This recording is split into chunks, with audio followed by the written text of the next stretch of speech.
One of the things that I do as a priest is to bury the dead, and I have to visit the graveyards at least 3 or 4 times a month to do this duty to those who have departed from this world. And I'm always struck at the tombstones that are there, rows upon rows, neatly, well ordered, good lawns, flowering trees and shrubs, maintenance done impeccably well, silence everywhere, and decorum. And yet, think of it, while the outside is so beautiful, serene, calm, you go down and you come to see all corruption, decay, rottenness, stinking odor, and death. The contrast is absolute. The contrast is terrifying. And Jesus, of all the types of human beings he met, did not condemn anyone, but condemned the hypocrites for their hypocrisy. Because the hypocrite is like the tombstone that is out, that is so beautiful, so serene, so calm, and yet under that tombstone lies all that is ugly,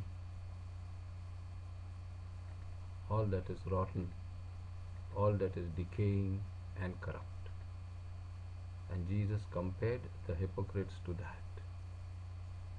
Because the hypocrite is someone who's hiding a lot of deadness, a lot of decay, a lot of rottenness by the outward show of a beautiful tombstone. The hypocrite lives an unreal life. The hypocrite hates the reality in himself and creates something unreal with which he shows to the world.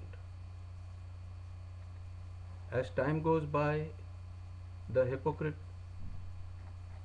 slowly puts into oblivion or into the inner darkness or total forgetfulness his real self and lives with the unreal self that he has created and makes of that a reality. The hypocrite then becomes a living lie. He lives the lie and he believes in the lie, and that is where his heart is. A hypocrite, therefore, is one who hates his real self and loves his false self. And this creates such a kind of turmoil and such a kind of dichotomy in his mind that he keeps on dancing a dance of death while singing his song of life. This hypocrisy is something that Jesus could never bear. Instead, he called them, woe to you. Let us remember, therefore, that all the things we hide, we just cannot hide. We have to substitute those things we hide with something else.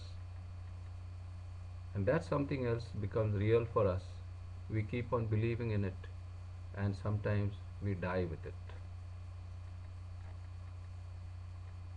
We all know the case of people who come to church, who go around with a holier than thou attitude, very peaceful, very calm. They come on the first row, raise their hands and pray loudly, and yet these same people, when they go home, find no peace over there. In fact, they break the peace of their homes. Their homes are without peace. Everything is put under the blanket. Everything is hidden. it is quiet, while outward a good show is maintained. In fact, all their energy is spent in keeping the show.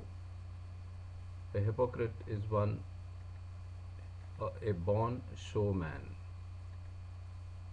Don't we know, therefore, very often we also go about trying to do good? Don't we all, in some way or the other, love that song which says, heal the world, make it a better place, and we try to make others better? We try to to benefit others. We try to do good to others, while all the time we are not doing any good to ourselves, while all the time we are ignoring ourselves, while all the time the reality of ourselves is hiding behind a brokenness.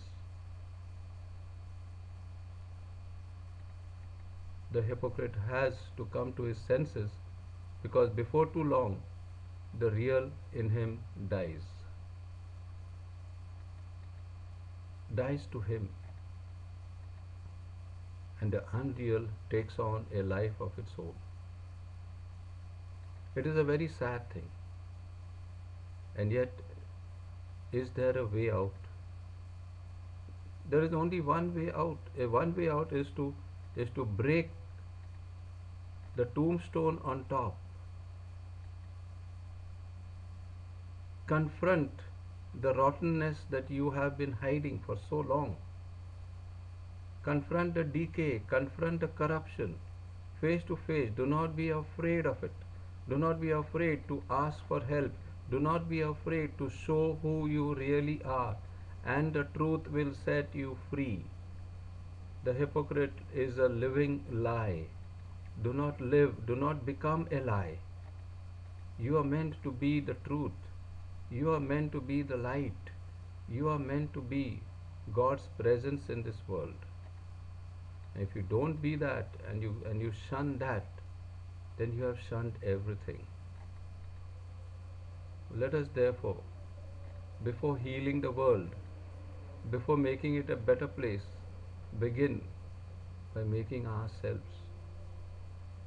better ones, by healing ourselves of all our brokenness, and being willing to show both to ourselves and to the universe who we really are, and not being afraid of it at all.